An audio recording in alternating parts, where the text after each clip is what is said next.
Boa noite aos irmãos encarnados e desencarnados, né? Boa noite a todos presentes aqui no nosso querido ponto de luz, este oásis, este refrigério para a nossa alma, onde a gente sempre vem aqui e consegue sair daqui melhor do que aqui chegamos, não é mesmo? Isso nada mais é do que Deus agindo em nossas vidas, nos dando oportunidade de refazer as nossas energias, de redirecionar os nossos pensamentos, que muitas vezes nós ficamos tão atribulados com os problemas do dia a dia que a gente até se perde, né? A gente desconecta da espiritualidade e a gente chega a pensar que Deus se esqueceu de nós, que nós estamos abandonados, quando na verdade nós é que perdemos esta conexão. Hoje Miguel passou para mim pela manhã a foto de um calanchói, uma florzinha alaranjada maravilhosa que ele tem lá em frente ao consultório dele, e eu falei, meu Deus, quanta beleza, como que Deus caprichou com a natureza. Então essa música que estava passando, que eu não quis interromper, justamente falando isso, né? Ouço Deus, ou então nós ouvirmos Deus, sentirmos Deus, ver Deus em todos os lugares, em todos os momentos, isso é um exercício. Nós precisamos educar o nosso olhar para que nós possamos estar sempre buscando o lado positivo das coisas, fazendo mais ou menos, né, o que Paulo de Tarso nos orientou. Em tudo dai graças, porque tudo concorre para o bem daqueles que amam o Senhor. E assim nós devemos caminhar, dando graças a Deus, aquilo que não for para nós bênção, porque às vezes é uma experiência dolorosa, com certeza será para todos nós uma lição.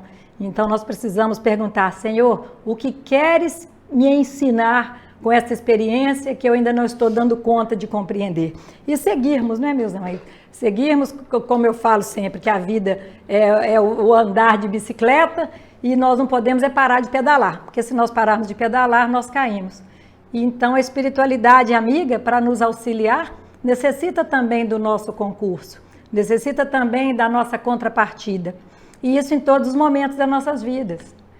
Quando nós estamos aqui agora, para iniciarmos um momento de reflexão, depois na segunda parte que vem o passe coletivo, né? Este passe coletivo é uma coisa assim maravilhosa, porque é um momento que nós ativamos dentro de nós a vontade de realmente recebermos os dons de Deus que são derramados sobre nós, os fluidos curadores, o bálsamo que vem anestesiar um pouco, né, as nossas dores, nossos sofrimentos, nos aliviar, nos fortalecendo.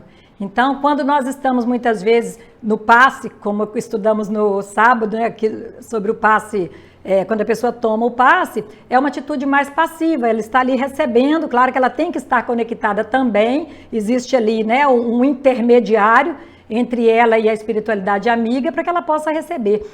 Mas este passe coletivo, ele exige uma maior determinação da pessoa em dizer assim, eu quero receber, eu me disponho a estar aqui neste momento de corpo e alma, aqui e agora. E nós irmos fazendo ao longo da atividade um treinamento. O pensamento foi lá fora, tudo bem, a máquina está lá, esqueci de desligar, não vai adiantar nada eu pensar nela agora, depois eu desligo. Ah, vem aqui, não sei se eu pus leite na geladeira, não tem problema, quando eu chegar eu resolvo, porque isso não vai resolver agora. E aí a gente vai dando para o nosso pensamento comandos para que ele vá cada vez ficando mais focado aqui, porque senão nós perdemos aqui por estarmos lá fora. Nós deixamos de aproveitar o que a espiritualidade nos traz porque ficamos lá fora. Então todos nós que saímos de nossas casas e estamos aqui hoje, nesse ponto de luz, nós precisamos fazer este exercício. Por quê? Para não perdermos a nossa viagem. Né? A gente sai de casa, deixa o nosso conforto, vem para cá, aí chega aqui eu começo a ficar pensando só lá fora. Deixa lá fora. Deixa lá, porque Deus sabe de todas as coisas, para tudo tem um jeito, como diz aquele ditado chinês, né? Se o problema é muito grande e ele não tem solução, então eu não preciso me preocupar, porque ele não tem solução, né? Agora, se o problema é muito grande e ele tem solução, eu também não preciso me preocupar, porque afinal de contas ele tem solução. Eu vou me preocupar para quê?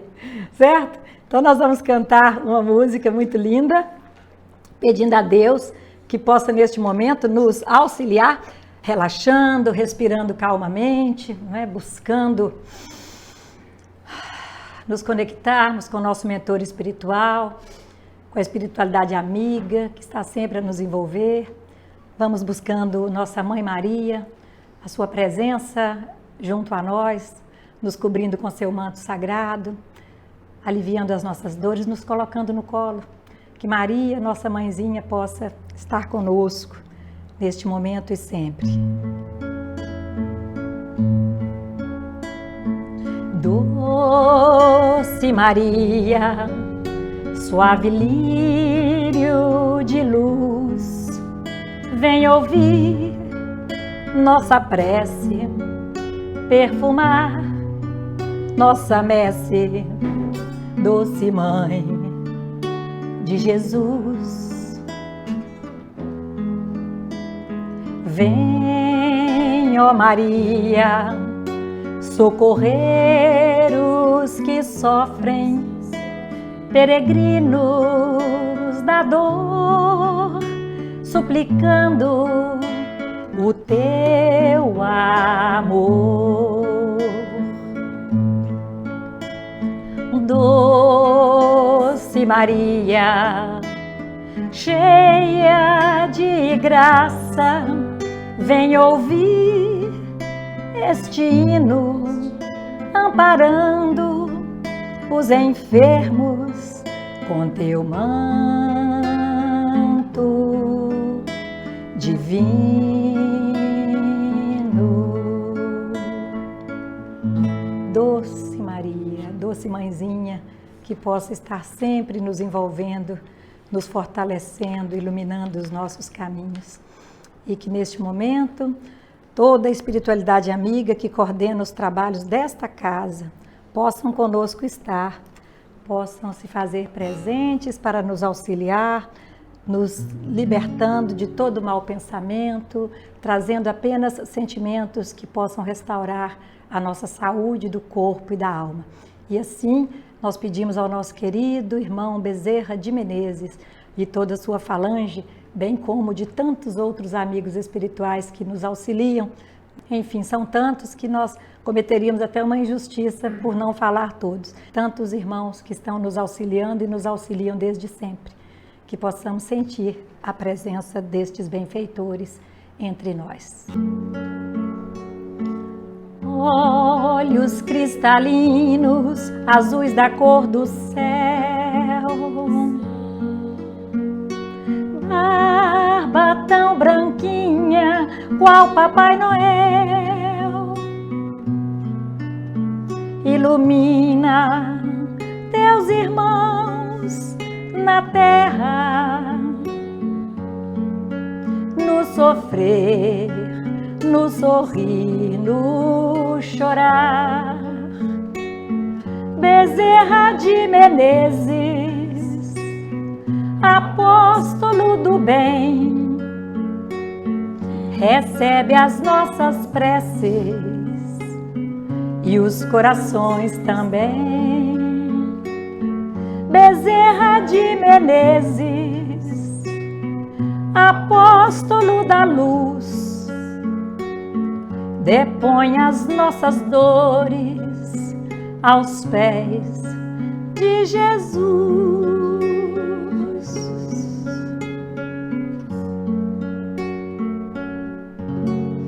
Assim, amado Mestre Jesus, pedimos a tua permissão para iniciarmos mais uma atividade neste ponto de luz. Abençoa-nos, Senhor, abençoando cada família aqui representada. Que o Senhor possa estar presente também no lar de cada um aqui, para que a paz e a harmonia possam lá serem percebidas e que permaneçam na tua luz, Senhor, no teu amor e no teu cuidado por todos nós. Esteja, Senhor, nos iluminando hoje e sempre. Que assim seja. Que assim seja. Então, hoje à noite, nós vamos fazer uma reflexão. Mas então, nós vamos falar do livro Renovando Atitudes. Para quem não conhece esse livro, é do médium Francisco do Espírito Santo, e o Espírito Hamed, ele tem obras assim maravilhosas para que nós possamos estudar, compreender, redirecionarmos a nossa vida em função das reflexões que ele nos traz. Então, nós temos aqui hoje o tema pré-ocupação. O próprio nome já diz, pré-ocupação. Você se pré-ocupa com algo que não aconteceu. que não vai, pode até não acontecer. Como dizem as estatísticas, né, acho que mais de 90% das nossas preocupações realmente não acontecem. Então Hamed começa falando aquela frase linda, quando Jesus disse: observai os pássaros do céu, eles não semeiam nem colhem. Observai como crescem os lírios dos campos, eles não trabalham nem fiam. Não estejais inquieto pelo dia de amanhã, porque o dia de amanhã cuidará de si mesmo, a cada dia basta o seu mal. Então, quando nós temos esta fala de Hamed, que ele nos traz do Evangelho, falando exatamente esta possibilidade que nós temos de estar recomeçando a cada dia, e o que não deu certo hoje, nós pegarmos amanhã e refazermos, a oportunidade que nós temos o tempo inteiro de recomeçar, de fazer novas escolhas, de mudar a direção da nossa vida, esta possibilidade que o Pai nos dá é pela sua misericórdia. Ele é infinitamente misericordioso para conosco. Imagine se nós errássemos, se nós fizéssemos uma escolha que não é adequada e não tivéssemos mais a possibilidade de refazermos o nosso caminhar, porque já escolhemos errado e temos que arcar com este erro agora pelo resto da vida, pelo fim dos tempos. Então, o que nos renova, o que nos faz sair da cama de manhã, levantarmos e irmos à luta, né, buscando resolver os nossos problemas à medida que chegarem, como disse lá, acho que é em Mateus, que fala assim, a cada dia basta o seu peso. Então, nos preocuparmos com o dia presente, porque se nós ficarmos sofrendo pelo que passou, nós estamos vivendo no passado.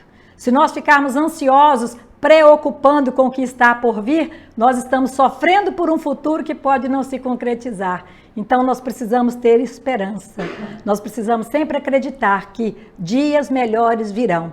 Por mais turbulento que esteja o céu, por mais forte que seja a tempestade, por mais raios que estejam caindo sobre a terra, haverá depois o céu azul e o sol a brilhar, sempre.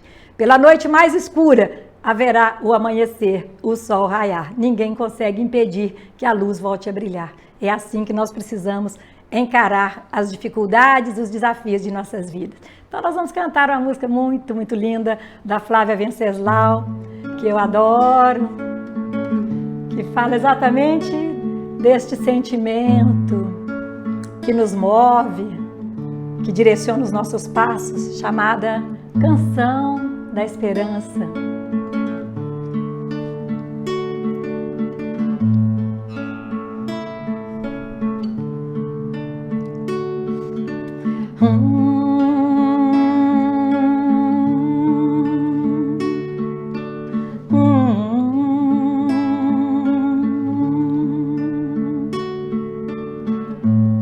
A esperança tece a linha do horizonte, traz tanta paz em reluzente e doce olhar que nos conforta quando o mar não é tão manso, quando o que resta é só o frio sem luar e nasce leve devagar como uma canção de ninar que nos acolhe pra dizer que o amor jamais deixou você.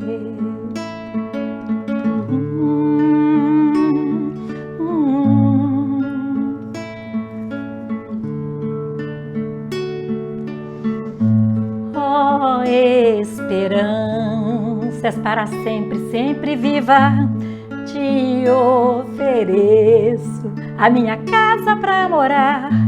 Nos meus sentidos, quero ter os teus conselhos na minha voz. Eu quero sempre te encontrar.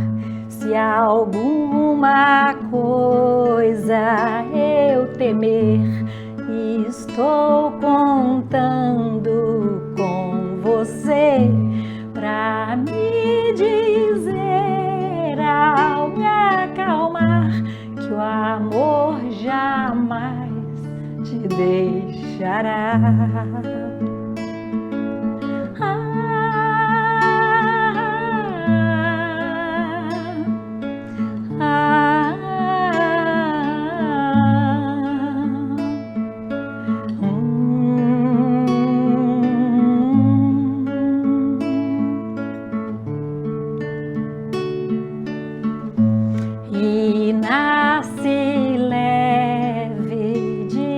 devagar em uma canção de ninar que nos acolhe pra dizer que o amor jamais deixou você.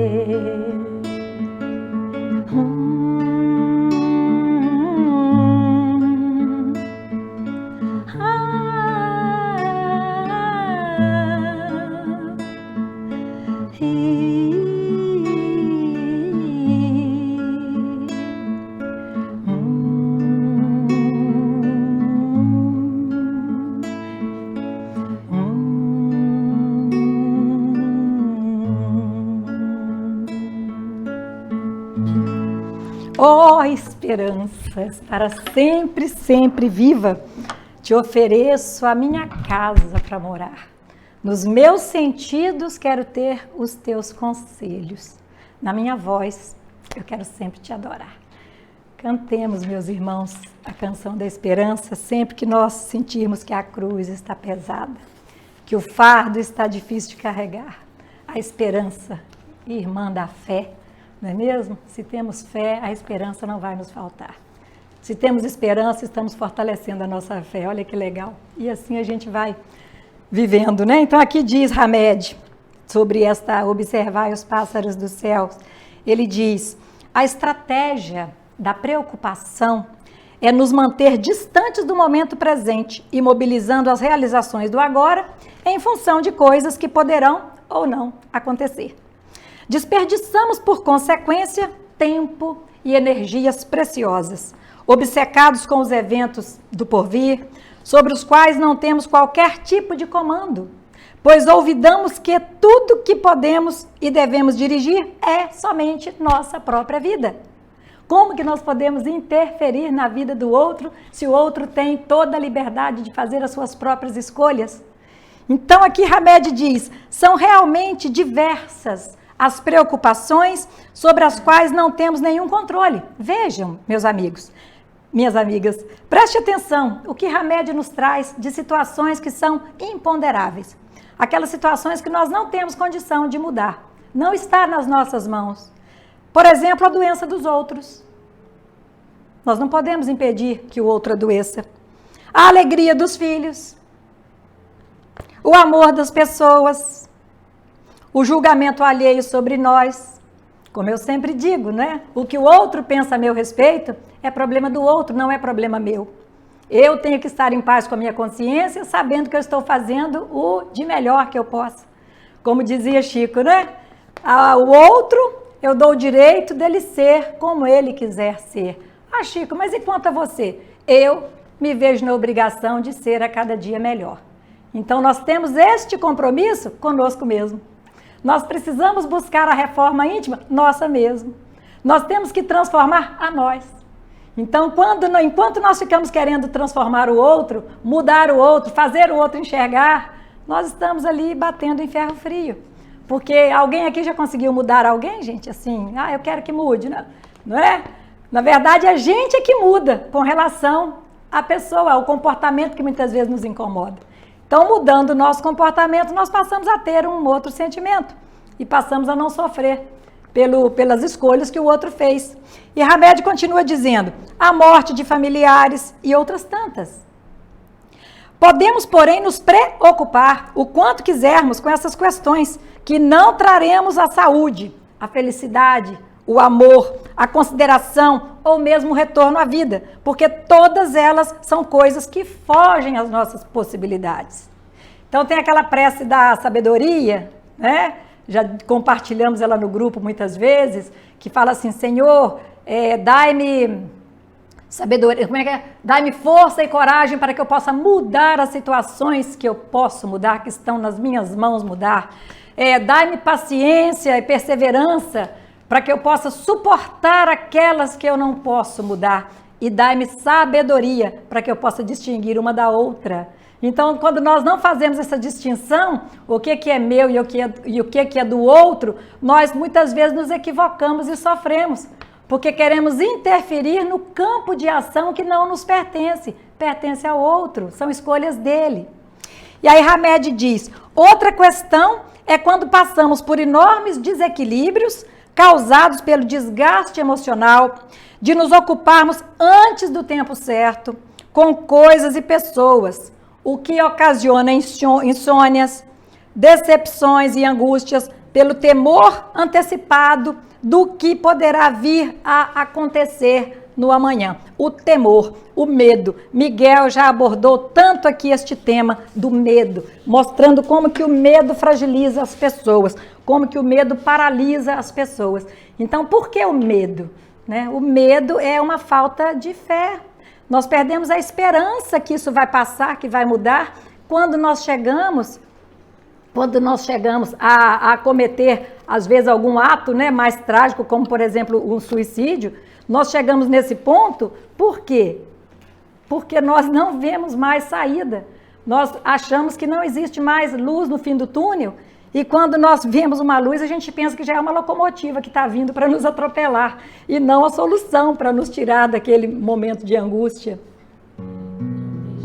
Né? Então, a esperança, ela vai estar sempre nos auxiliando a recomeçar, mesmo que nós tenhamos errado. É muito melhor você errar tentando acertar do que por medo de errar você não fazer nada.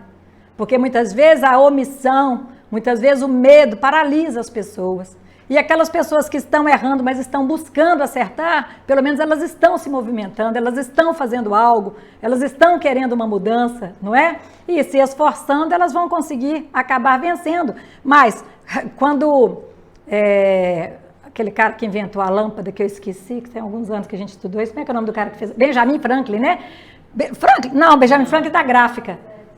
Thomas Edison, isso. Quando Thomas Edison inventou a lâmpada, todo mundo sabe da história. Ele fez mais de 900 vezes errado. E aí, quando ele conseguiu inventar a lâmpada, lá pela 13ª vez, não sei quanto, o repórter perguntou para ele, você não tem vergonha de ter errado 1000 vezes até você conseguir acertar a lâmpada? Acertar, né, como fazer? Ele falou assim, não, eu consegui identificar 1000 maneiras de não fazer, que é o errado. Agora eu já sei como fazer o certo. Então, tem uma música muito linda de João Cabete, que ela fala de uma pessoa, amiga de Cabete, uma moça, que estava querendo suicidar e resolveu se despedir de Cabete antes. Então foi procurar João Cabete dizendo que ela não via mais sentido na vida e que ela queria suicidar. Aí Cabete fez essa música para ela, para que ela pudesse refletir. Então a pessoa, quando ela chega nesse ponto, quando ela chega neste ponto é porque já perdeu mesmo a esperança, né? E aí é onde nós temos que buscar na fé, porque aquele que tem fé, ele não chega nesse ponto. Se a sua fé é verdadeira, ela não vai te abandonar. Você não vai ficar sem fé se você realmente acredita no Deus, na sua misericórdia, na sua justiça. Você não vai chegar nesse pensamento. Até porque, quando a pessoa chega ao ato de suicídio, que ela nunca está sozinha, no momento desse, os irmãozinhos ali que estão torcendo por aquele momento, eles estão, né, envolvendo essa criatura, mas eles só conseguiram ter este vínculo com ela e formar esta teia à sua volta, porque no início ela abriu a sua guarda, ela abriu o seu pensamento para os pensamentos negativos, para as sintonias com padrões vibratórios baixos. Então, todo o processo obsessivo, que seja lá na subjugação, na fascinação, quando o espírito já está ali maltratando mesmo a pessoa que está obsediada, o obsidiado ali, ele não é vítima. Ele não é vítima. Ele, lá atrás, um pensamento errado, ele foi alimentando. E aquilo ali foi num crescente. Então, as pessoas que não conhecem esta revelação, né, este ensinamento que a doutrina nos traz, é natural que elas errem, elas não sabem da influência dos espíritos em nossas vidas, como nós sabemos. Mas nós espíritas que estamos estudando, que estamos sempre ouvindo sobre esta verdade, nós não podemos agir da mesma forma, porque a quem mais for dado, mais será cobrado. Então, se nós estamos tendo todos esses ensinamentos que estão nos abrindo os olhos, que estão procurando despertar a nossa consciência, como que nós podemos ter atitudes que são contrárias ao que nós estudamos? Então nós sabemos que lá a depressão profunda, ela começa lá atrás com o pensamento, eu não valho nada, eu não sou ninguém, ninguém me ama, ninguém me quer, e a gente começa com esse discurso aí, e vão chegando os irmãozinhos que estão na mesma vibração, né, na mesma sintonia, e quando pensa que não, nós não conseguimos nem sair da cama, porque o que nós queremos é ficar num quarto escuro, não queremos falar com ninguém, não queremos ver ninguém, e vamos ficando naquele processo doentio, que todo mundo, eu tenho certeza, que conhece alguém que já passou por isso, ou muitas vezes até alguns de nós aqui já podemos ter passado. Então, basta que nós tenhamos um novo olhar, porque é o nosso ponto de vista que faz toda a diferença, são as nossas escolhas. Então, Cabete faz assim para sua amiga.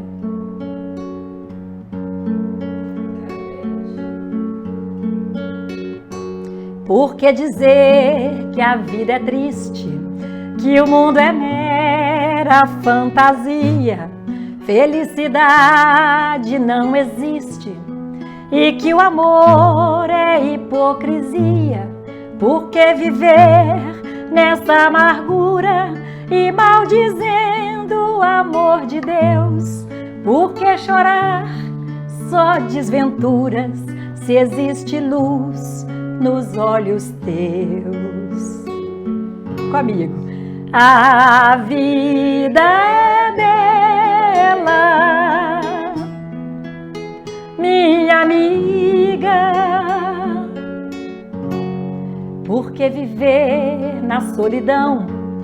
Se brilha o sol no teu caminho, faça feliz teu coração, semeando amor onde há espinhos. Até a dor sabe sorrir e a ave presa vive a cantar. Porque você não vem florir estrelas mil junto ao luar?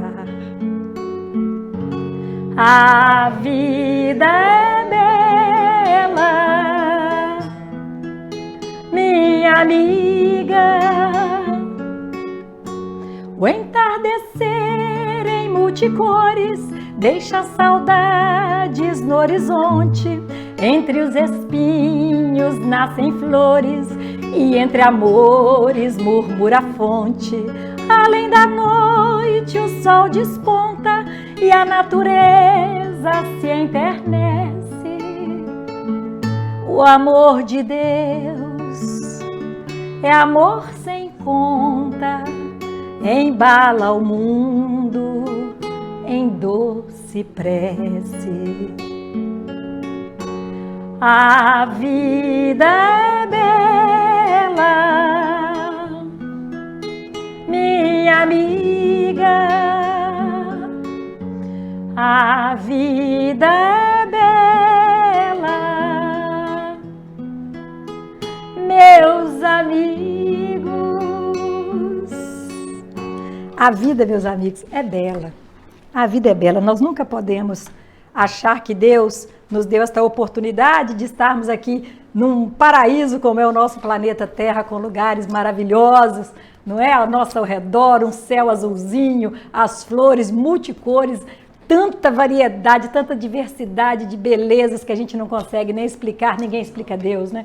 E a gente ficar aí reclamando da vida. Então, veja bem. Então, Hamed nos diz o seguinte, então ele falou aqui, né, dos desgastes, do desequilíbrio que chegam a nós pelos desgastes emocionais. Então, nós nos desgastamos porque muitas vezes nós pegamos um pensamento ruim, negativo, fazemos uma leitura equivocada da realidade e começamos ali a ficar ruminando aquele pensamento distorcido, errado, e vamos nos desgastando. Por isso que é bom conversarmos com as pessoas que têm condição de nos ajudar, com as pessoas que podem nos esclarecer, não é? Às vezes fazer uma leitura edificante, às vezes no momento de dúvida, de angústia, se nós pegarmos ali o evangelho, tem ali o roteiro para poder nos mostrar o caminho, para poder nos iluminar, para fazer com que mudemos a sintonia. Ou seja, nós temos a receita, nós sabemos como caminhar. Por que nós ainda nos equivocamos, não é? Então, Hamed continua dizendo, não confundamos preocupação com previdência, porque se preparar ou ser precavido para realizar planos para dias vindouros é tino de bom senso e lógica. Uma pessoa precavida é uma pessoa que toma as precauções quando ela vai agir, né? Mas prudência não é preocupação, porque enquanto uma é sensata e moderada, a outra é irracional e tolhe o indivíduo, prejudicando nos seus projetos e empreendimentos do hoje. Então, ser precavido, ser previdente, não é? Isso não é ser uma pessoa preocupada. Ela está tomando os devidos cuidados para que o seu objetivo seja alcançado, de forma a não trazer dano nem para ela nem para ninguém. Então, Hamed continua dizendo, nossa educação social estimula o vício do pensamento preocupante, principalmente no convívio familiar, onde teve início o fato de relacionarmos preocupação com dar proteção. Então, Hamed diz aqui uma frase muito interessante que fala assim, olha, passamos a nos comportar afirmando, lógico que eu me preocupo com você, eu te amo. Você tem que se preocupar com seus pais. Quem tem filhos vive em constante preocupação. Olha só o que Hamed nos fala sobre esta expressão, né? Aí diz assim, pensamos que estamos defendendo e auxiliando os entes queridos, quando, na verdade, estamos confinando-os e prejudicando-os por transmitir-lhes, às vezes, de modo imperceptível, medo, insegurança e pensamentos catastróficos. Então, o que é que a gente observa com esta fala de Hamed? Que nós, muitas vezes, queremos justificar como, não, mas é porque eu te amo, eu tenho que cuidar de você. E quantos filhos, eu compartilhei no grupo essa semana, o vídeo de umas criancinhas trabalhando, assim, pequenininhas ajudando e carregando gravetos e colhendo arroz lá em algum país lá, certamente do Oriente, né? Mas você viu que quem já passou dos 50 sabe que toda dificuldade que nós enfrentamos no passado, quando éramos pequenos, foi o que nos ajudou a chegarmos onde nós estamos hoje. Foi o que fez de nós verdadeiros adultos, conscientes da nossa responsabilidade, que conseguimos nos tornar, não é, pais de família, criar nossos filhos com sabedoria. E agora, hoje, infelizmente, as gerações que estão vindo hoje são aquelas gerações, Maria Mole, né? Os meninos que não podem passar por nenhuma dificuldade, que não têm a menor noção de como receber as pessoas em casa, porque estão completamente hipnotizados pelo celular, né, pelo telefone. Então nossa, coisa mais comum hoje você vê em famílias, estamos ali 6, 8 pessoas sentadas, reunidas, no mínimo 7 ali estão assim, no telefone, e o grupo está ali ao redor. Então, são atitudes que nós esquecemos de corrigir os nossos filhos e que, para ficar mais simples, para eles não encherem o nosso saco e nos deixarmos assistir a novela ou ao futebol, a gente entrega lá o telefone, vai ver lá. Enquanto ele está lá hipnotizado pelo telefone, nós estamos ali fazendo o nada que a gente se dispôs a fazer. Então, esta questão de preocupação, não me preocupe porque eu te amo. Então, se você ama, dá ao seu filho capacidade, autoridade, para que ele consiga ser dono da sua vida, para que ele consiga se libertar da sua dependência, para que ele consiga voar, bater asas. Tem uma história, não sei até que ponto ela é verdadeira, mas assim, já ouvi contar por diversas fontes, que a águia, quando o seu filhotinho já está pronto para voar, a águia que tem o filhotinho lá na montanha, nas cordilheiras, ela empurra o filhotinho abismo abaixo. E aí ele tem que aprender a voar na marra. Então, imagine se a águia cria o filhotinho. Não, meu filhotinho, espera aqui que a mamãe vai lá buscar um bichinho para você comer. Ele nunca vai desenvolver as suas asas para alçar seu próprio voo, não é mesmo? Então, nós temos que ter este discernimento. Até que ponto eu estou auxiliando os meus entes queridos? Eu estou auxiliando porque eu quero o bem deles? Ou até que ponto eu estou chamando de preocupação um domínio que eu quero ter sobre a vida deles, para que tudo aconteça do jeito que eu quero e não do jeito que eles escolheram viver. Então, isso é uma linha muito tênue para nós podermos identificar. Não, mas eu estou querendo o bem. Mas se ele não quer o bem para ele, como é que você vai querer fazer isso para ele se ele não quer fazer? Não é?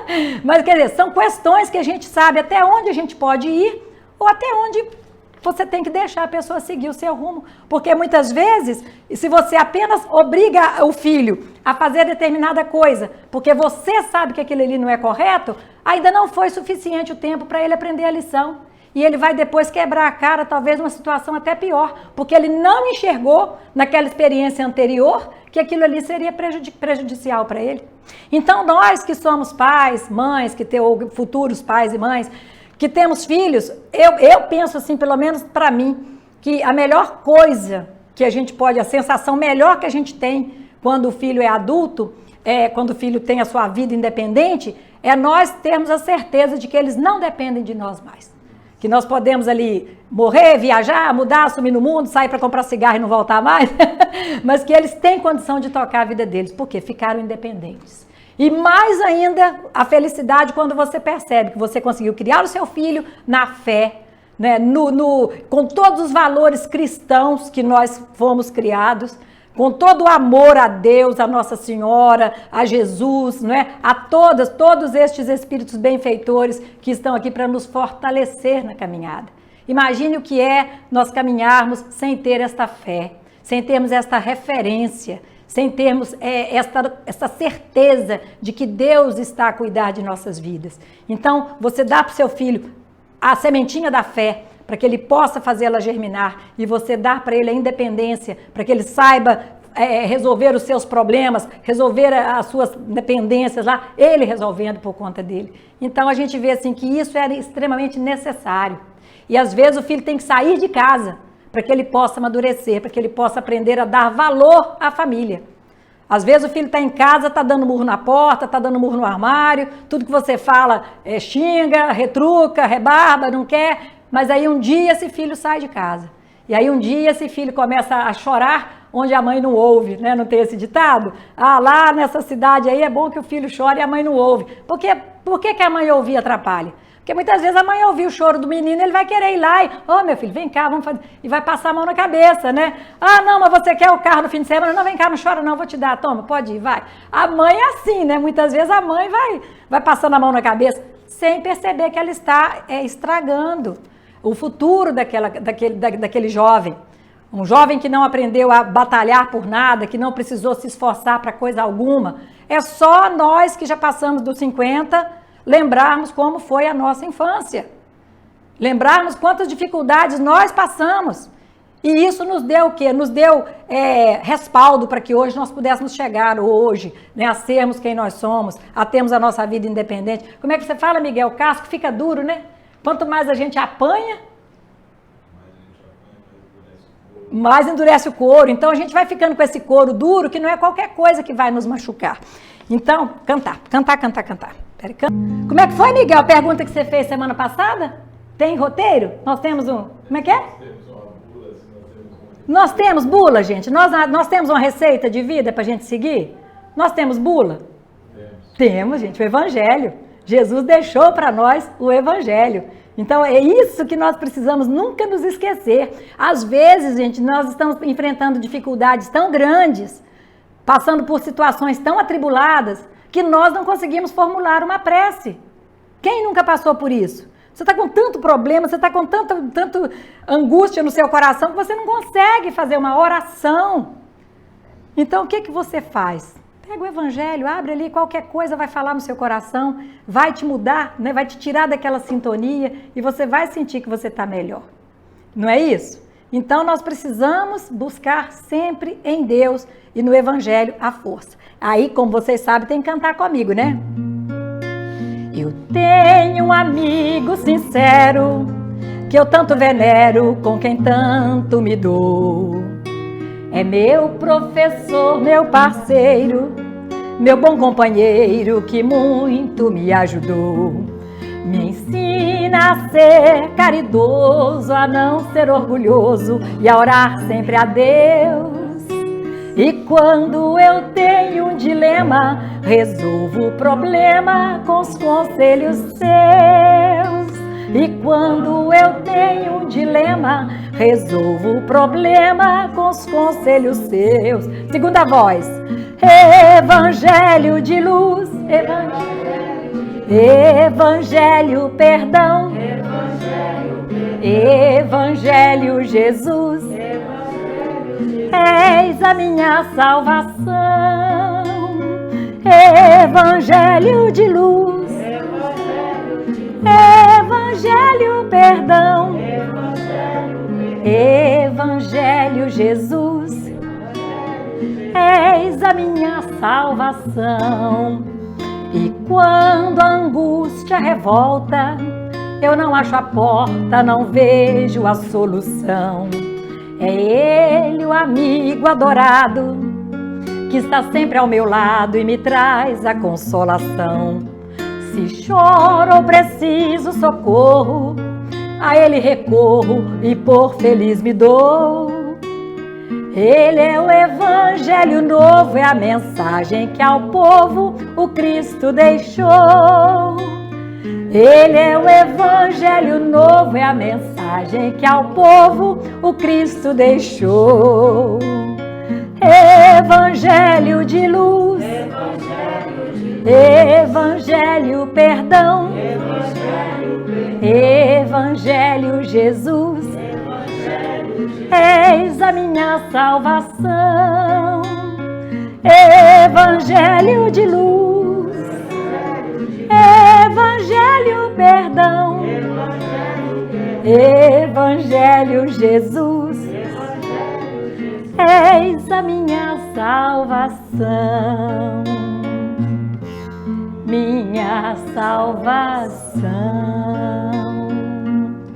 É esse o roteiro, gente, é a bula que vem, né, quando nós temos o contato. Por isso, a necessidade de darmos aos nossos filhos, de darmos às nossas crianças este conhecimento do Evangelho.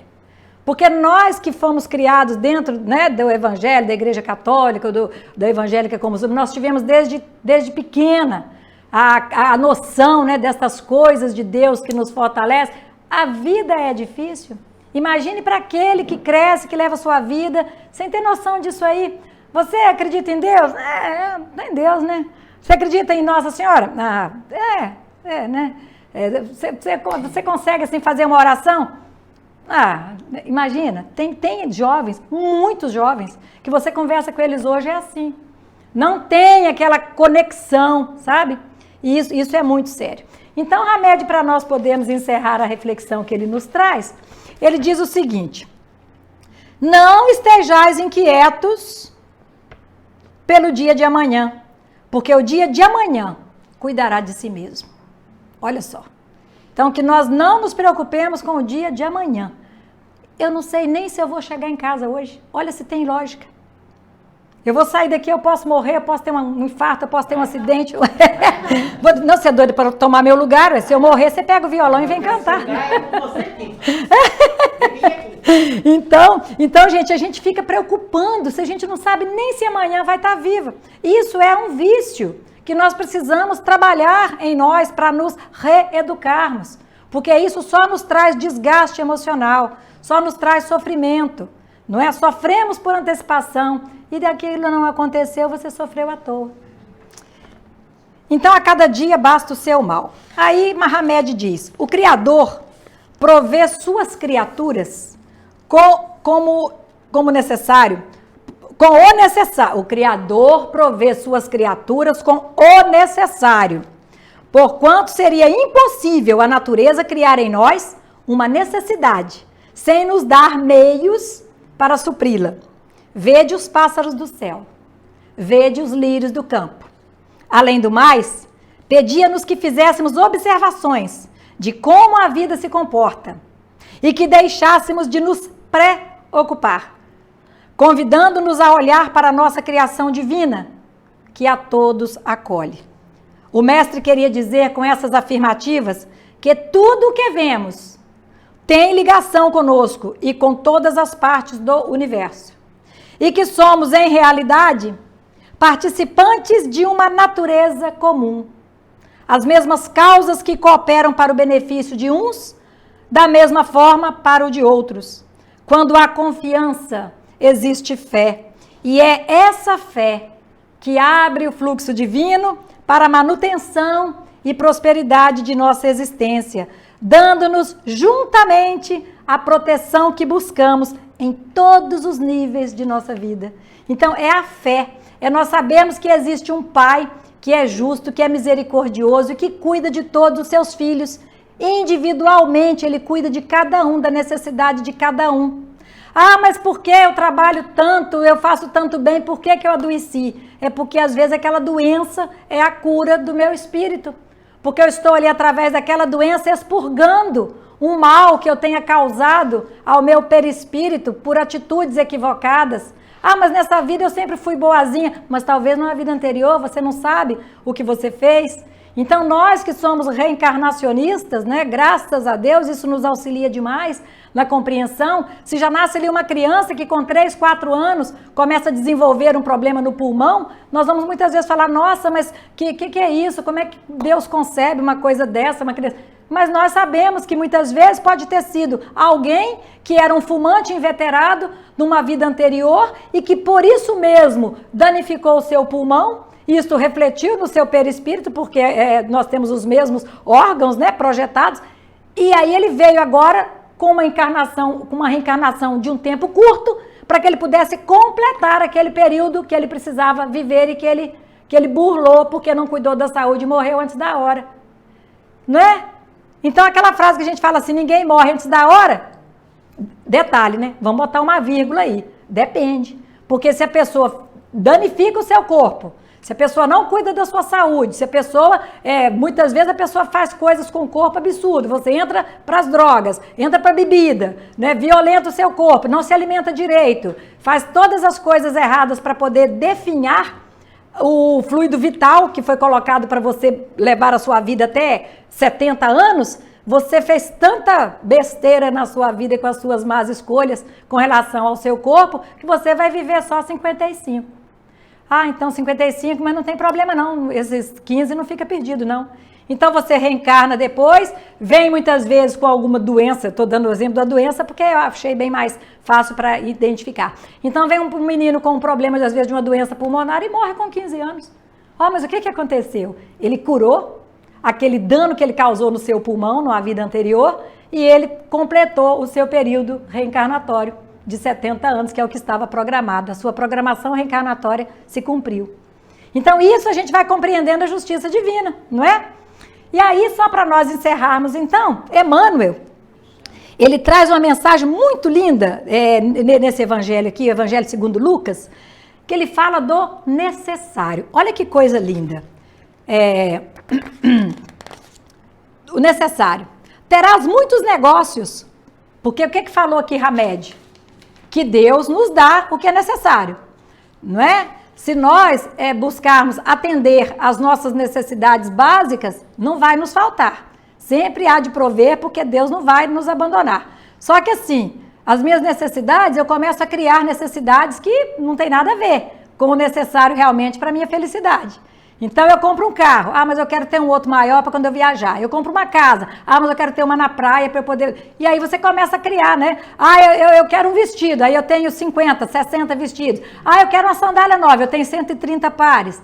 E aí a gente vai acumulando essas coisas que não nos trazem felicidade de forma alguma.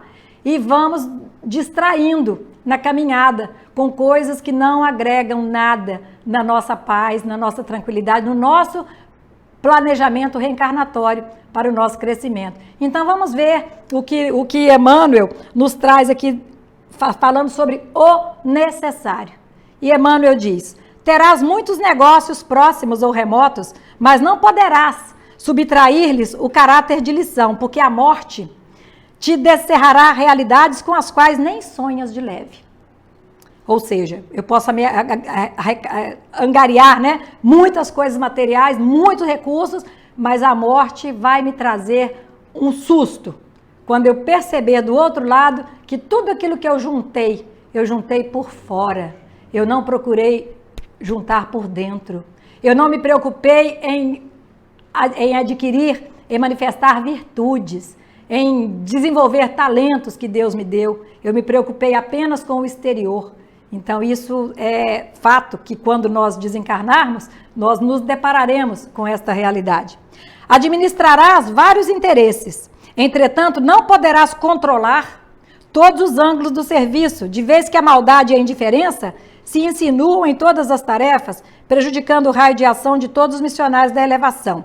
Amealharás enorme fortuna.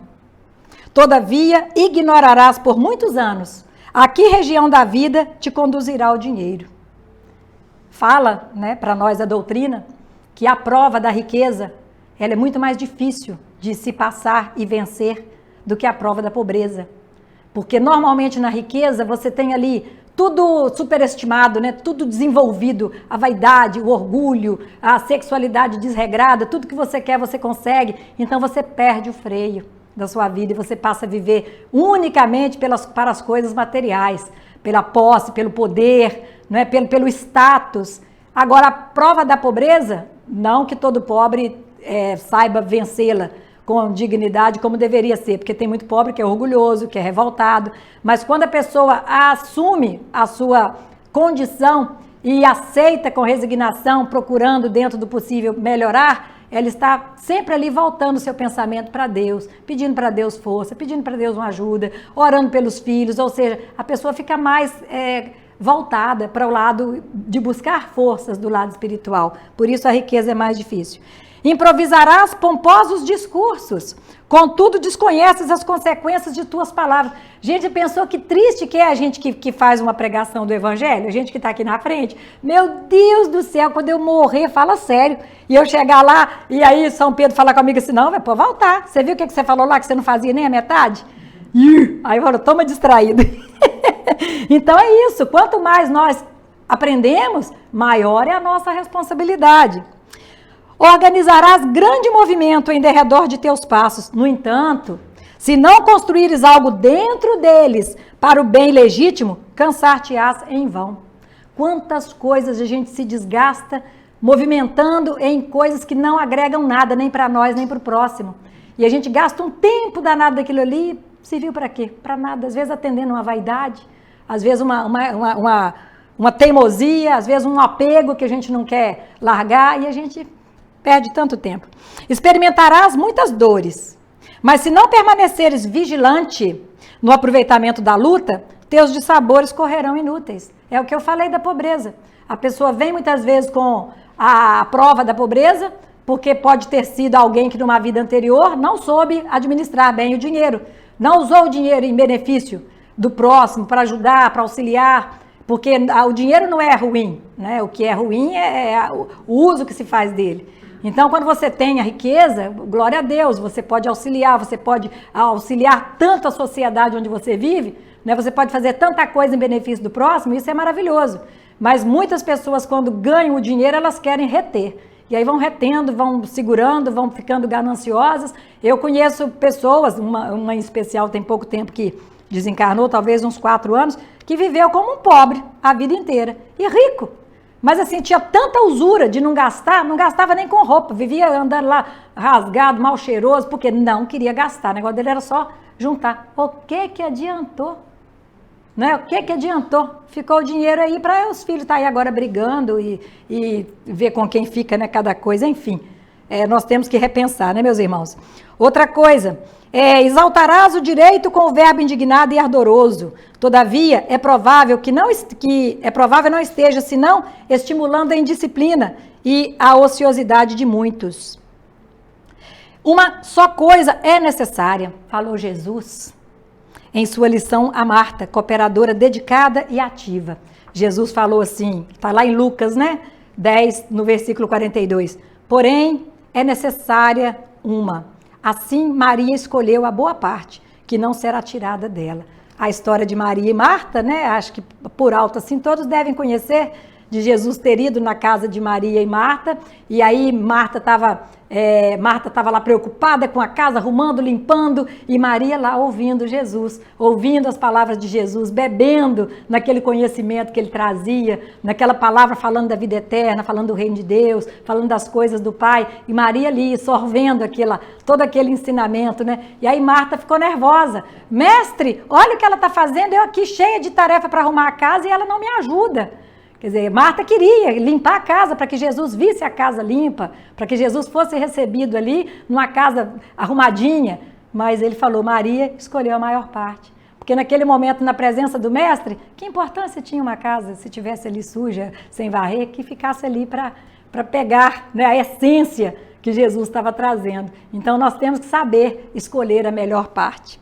E aí que diz, Jesus desejava dizer que acima de tudo, compete a nós guardar dentro de nós mesmos uma atitude adequada ante os desígnios do Todo-Poderoso, avançando segundo o roteiro que nos traçou a divina lei. Realizando esse necessário, cada acontecimento, cada pessoa e cada coisa se ajustarão a nossos olhos no lugar que lhes é próprio. Sem essa posição espiritual de sintonia com o celeste instrutor, é muito difícil agir alguém com proveito. Então, basta o necessário. O necessário nós temos. Nós temos o que calçar, mas eu não tenho 50 calçados, você precisa de um, você tem 2 pés só, né? Por que tem que ter 50 pares? E nós nos perdemos muitas vezes nisso aí. Então, meus irmãos, minhas irmãs, eu agradeço, né, pela atenção. Nós vamos cantar agora. Nós já vamos cantar e fazer aquele momento maravilhoso neste ponto de luz, quando a espiritualidade se torna mais presente ao nosso lado, nos sustentando, elevando a nossa alma, né? Porque a gente consegue sentir o quanto Deus é maravilhoso por nos permitir estarmos num ambiente, numa casa de oração. Uma casinha singela, mas uma casinha extremamente amorosa, onde todos nós que chegamos aqui, graças a Deus, sempre saímos melhores do que aqui entramos. Então é aqui, nesse ponto de luz, nesta casinha pequenina, que nós vamos agora passar para a nossa segunda parte e vamos fazer o nosso momento do passe coletivo. Lembrando sempre da necessidade de nos colocarmos ali numa situação, numa condição ativa, buscando a sintonia com o nosso mentor, com o nosso anjo guardião, respirando calmamente, sentindo a energia fluindo, sentindo caindo sobre nós, né, os fluidos, e deixando que Deus direcione para onde Ele ver que é necessário aquela energia, nos entregando naquele momento nos braços do Senhor. E é assim que nós vamos encerrar a nossa noite.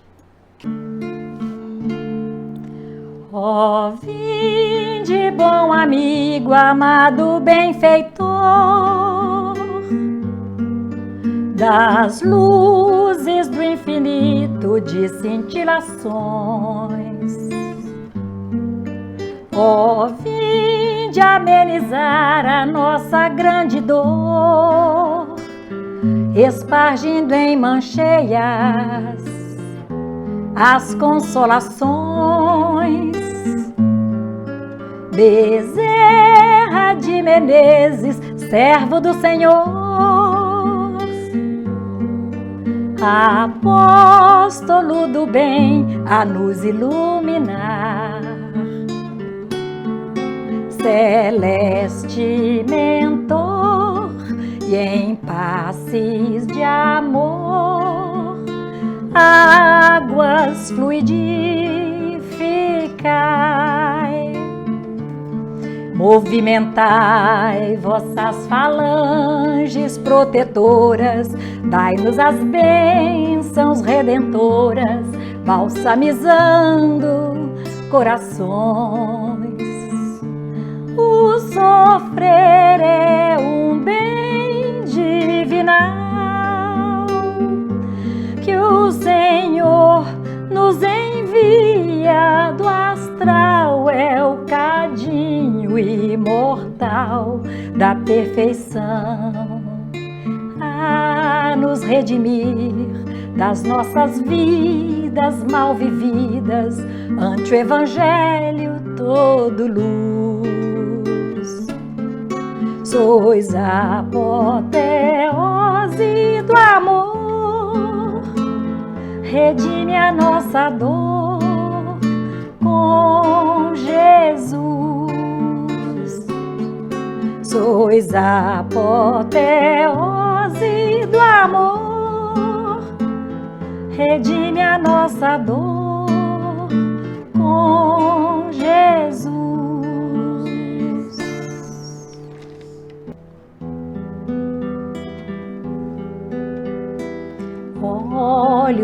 cristalinos, azuis da cor do céu.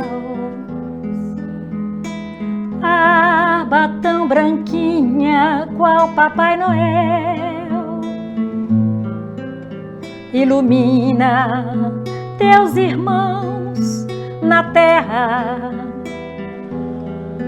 no sofrer, no sorrir, no chorar. Bezerra de Menezes, apóstolo do bem, recebe as nossas preces e os corações também. Bezerra de Menezes, apóstolo da luz, depõe a nossa dor aos pés de Jesus. Olhos cristalinos, azuis da cor do céu, barba tão branquinha, qual Papai Noel, ilumina teus irmãos na terra, no sofrer, no sorrir, no chorar. Bezerra de Menezes, apóstolo do bem, recebe as nossas preces e os corações também. Bezerra de Menezes, apóstolo da luz, depõe a nossa dor aos pés de Jesus.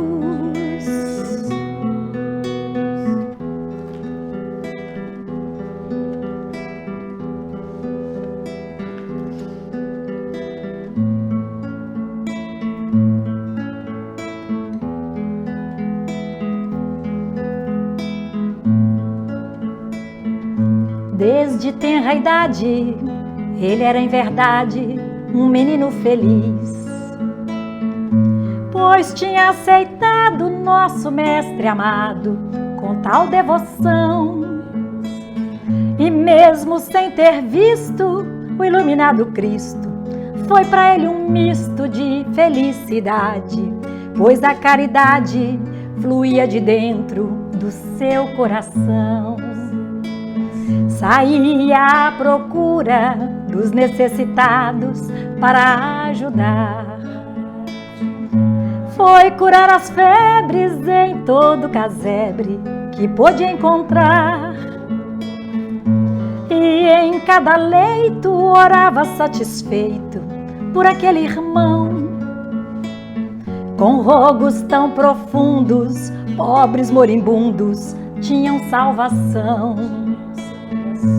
E por onde andava, o povo aclamava, chamando de santo. E em cada canto onde se encontrava, falava em Jesus. Enxugava o pranto com seu meigo encanto, lendo o Evangelho. E quanto mais velho, mais resplandecia sua divina luz. E hoje em qualquer templo, seu divino exemplo é missão do porvir, pois sua presença faz qualquer doença deixar de existir. Um anjo tão terreno, de olhar sereno e aura sideral, que chegou do espaço, vindo do regaço do Pai Celestial. O éter que exala quando está na sala em sessão de curas é algo tão divino, é o plasma cristalino de alma tão pura. É o permanente açude vertendo saúde com palavras calmas. É Lucas, é Lucano, médico de homens e de almas.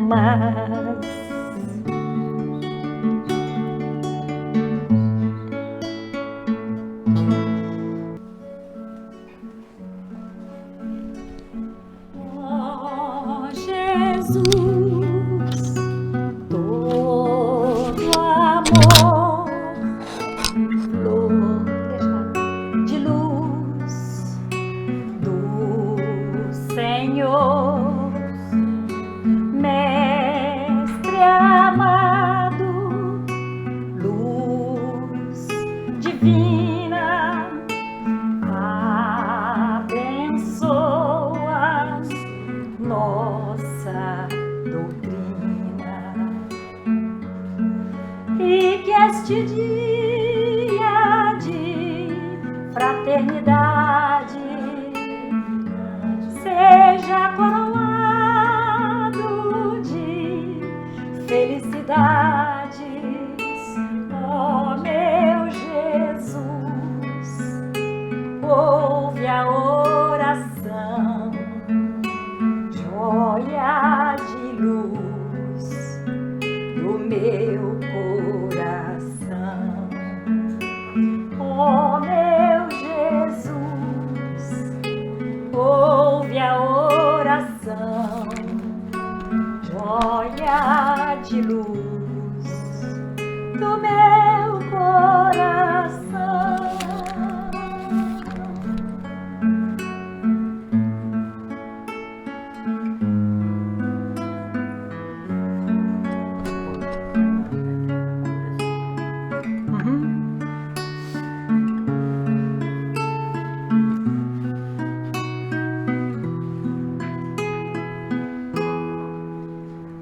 Água da vida é a água que limpa, que cura e acalma o meu ser, que nasce na fonte do amor, que faz maravilhas e vem do Senhor. Fecunda minha alma, acalma o meu coração, no pranto e na dor, remove barreiras, reluzem mancheiras, desperta o meu ser para recomeçar. Vem, vem, Senhor, põe tuas mãos sobre a água, cura os enfermos do corpo e da alma, renova o meu coração. Vem, Senhor, derrama tuas bênçãos aqui, na água da vida, na água que cura, que nasce na fonte do teu amor. Vem, vem, Senhor, põe tuas mãos sobre a água, cura os enfermos do corpo e da renova o meu coração. Vem, vem, Senhor, derrama tuas bênçãos aqui, na água da vida, na água que cura, que nasce na fonte do teu amor.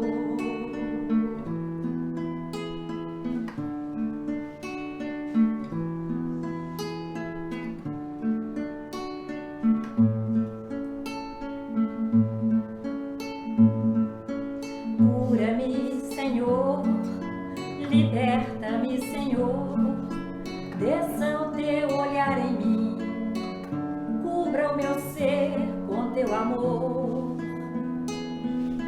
Vem, Senhor Jesus, vem, vem. Cura-me, Senhor, escuta-me, inspira-me, oh, oh. Abraça-me, Senhor, escuta-me, Senhor, liberta minha alma, inspira minha calma. Vem, Senhor Jesus, vem, vem. Inspira-me, Senhor, escuta-me, inspira-me, oh, oh. Vem, Senhor Jesus, ampara e conduz os meus pensamentos em todos os momentos, Levanta-me, Senhor, sustenta-me.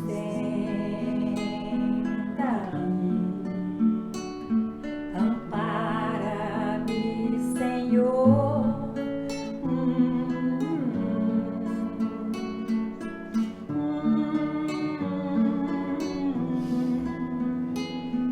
Ampara-me, Senhor, cuida de mim.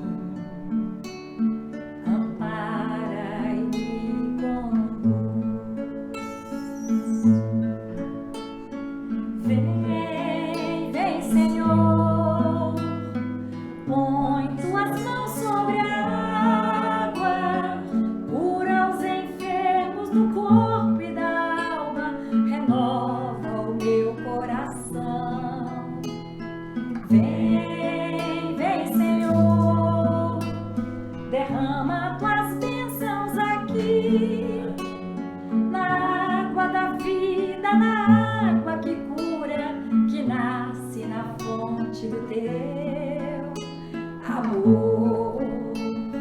Vem, vem, Senhor, põe tuas mãos sobre a água, cura os enfermos do corpo e da alma, renova o meu coração. Vem, vem, Senhor, derrama tuas bênçãos aqui, na água da vida, na água que cura, que nasce na fonte do teu amor.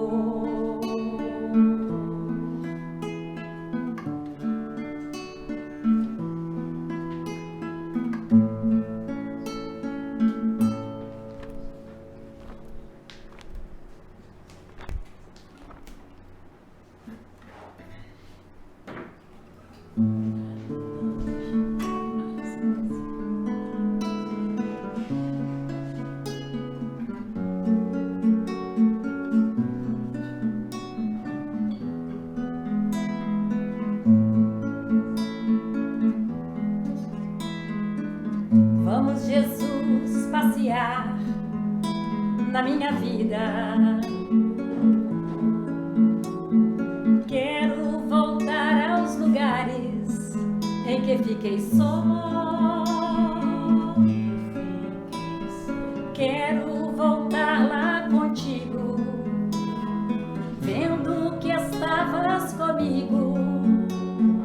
Quero sentir teu amor a me embalar. Cura, Senhor, onde dói. Cura, Senhor, vem aqui. Cura, Senhor, onde eu não posso ir. Cura, Senhor, onde dói. Cura, Senhor, vem aqui. Cura, Senhor, onde eu não posso ir. Quando a lembrança me faz adormecer, sabes que a espada da dor entra em meu ser. Tu me carregas nos braços, leva-me com teu abraço. Sinto minha alma chorar junto de ti. Cura, Senhor, onde dói. Cura, Senhor, vem aqui. Cura, Senhor, onde eu não posso ir. Cura, Senhor, onde dói. Cura, Senhor, vem aqui. Cura, Senhor, onde eu não posso ir. Tantas lembranças eu quero esquecer. Deixa um vazio em minha alma e em meu viver.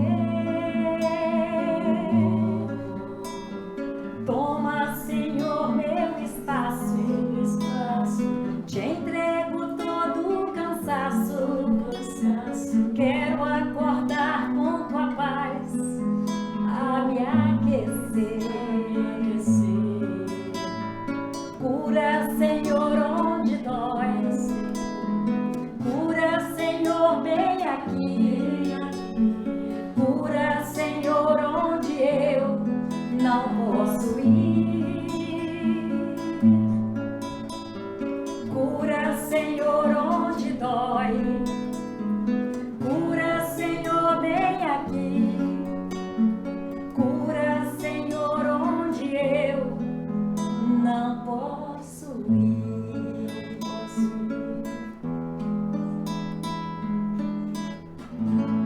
E agora, então, para nós encerrarmos, vamos cantar aquela canção linda para todos aqueles nossos entes queridos, os afetos da nossa alma, que não se encontram presentes aqui de corpo, mas que estão no nosso coração, no nosso pensamento. Estamos agora, então, vibrando por todos estes irmãos queridos, estes irmãos que podem estar muitas vezes nos leitos dos hospitais, podem estar muitas vezes acamados em casa ou passando por dificuldades.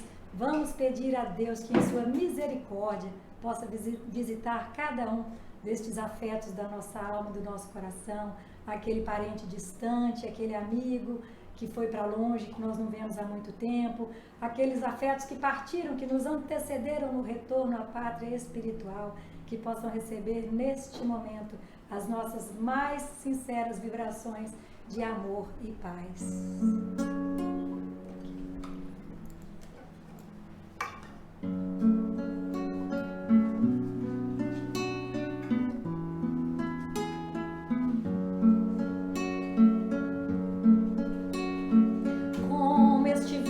Agora, nosso bom Deus te guarde. Como estiveres pensando, nosso bom Deus te use. Onde te encontres na vida,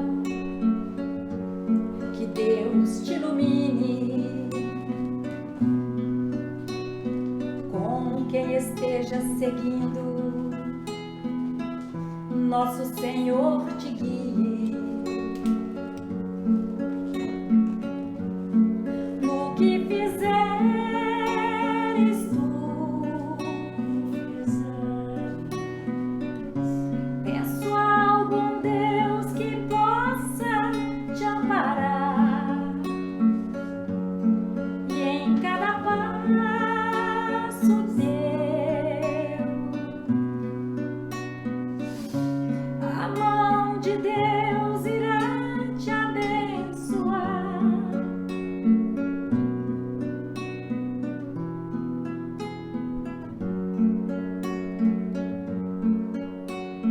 Como estiveres agora, nosso bom Deus te guarde. Como estiveres pensando, nosso bom Deus te use. Onde te encontres na vida, que Deus te ilumine. Com quem esteja seguindo, nosso Senhor te guie. No que fizeres tu, peço ao bom Deus que possa te amparar, e em cada passo teu a mão de Deus irá te abençoar.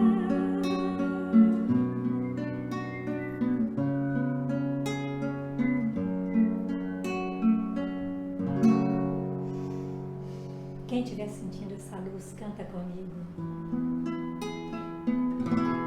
Quanta luz neste ambiente,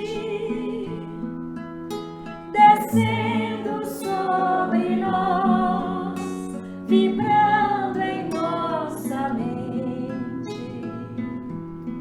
Quanta luz, quando assim em prece, como a alma cresce aos olhos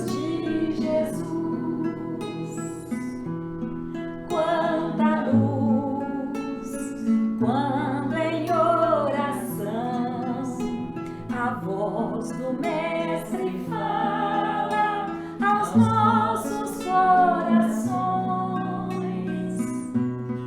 Quanta luz descendo sobre nós. Quanta luz, quanta luz. E aí nós vamos cantar para irmos embora com o querido Rabi da Galileia, nos acompanhando até os nossos lares, que nós possamos levar esta energia, esta paz, esta harmonia que nós conseguimos aqui, que mantenhamos em nosso coração estes sentimentos tão belos que Jesus e seus benfeitores colocaram em nós, disponibilizaram para todos nós neste momento.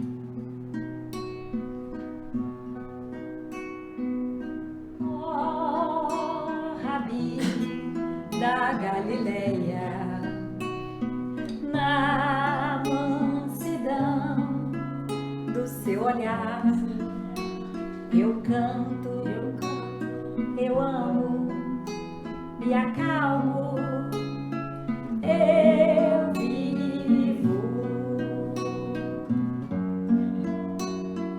Oh, Rabi, celeste amigo, nas margens do Tiberíades, falastes de amor.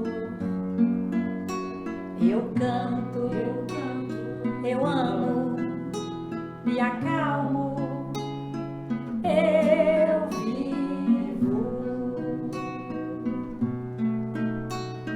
Brilha no céu como estrela, luz para todo o caminho.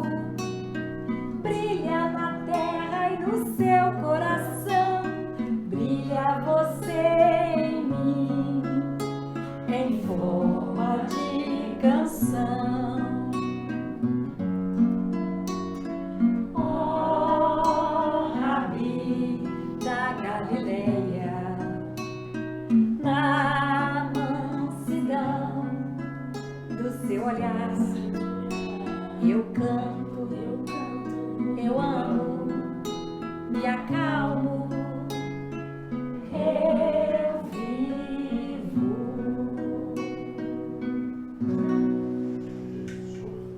É isso. Se fosse olhar o tanto que é gostoso estarmos nessa energia, nós nem iríamos embora, não é mesmo? Então é isso.